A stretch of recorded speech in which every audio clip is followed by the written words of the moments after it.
Tumpa micro কিচেনে স্বাগত। আজকে দেখো আমি চলে এসেছি ভোলানাথ গিরি আশ্রম। আমাদের বাড়ির থেকে একটুখানি টোটো করে যেতে হয়। শ্রাবণ মাসের সোমবার এখানে ভীষণ সুন্দরভাবে শিব বাবার পুজো হয়। 1001টা পদ্ম ফুল দেওয়া হয়। এই 4টে সোমবার এখানে এইভাবেই অনুষ্ঠান হয়। সব স্বামীজিরা এখানে নিজেরা পুজো করেন, আর আমরাও তারপরে শিবকে জল দেব। খুব সুন্দর। আমার বাড়ির থেকে বেশি না, টোটোতে ওই ঘন্টা মিনিট 10 লাগে আমার বাড়ির থেকে টোটোয়।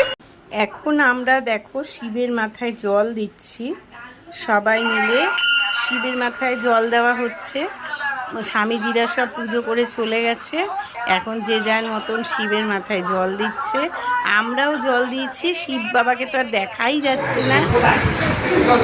এখন সবাই একসঙ্গে বসে ভোগ খাওয়া হচ্ছে। দেখো নিচে বসে সবাই একসাথে, স্বামীজিরা পর্যন্ত যারা পুজো করছিলেন তারাও সব একই সাথে খেতে বসেছেন। এখানে কোনো বিভেদ নেই, সব একসাথে। কি ভালো লাগছে বসে। আমরা বসলাম, এবার আমাদের দিয়ে যাচ্ছে। এখানে দেখো সব কিছু সেদ্ধ দেয়, সেদ্ধ ভাত মিশিয়ে, লঙ্কা, লেবু, আলু সেদ্ধ, কুমড়ো সেদ্ধ, ঢেঁড়স সেদ্ধ, সব কিছু এখানে সব কিছু সেদ্ধ খাওয়া হয়। স্বামীজিরা সবাই একই খাওয়া।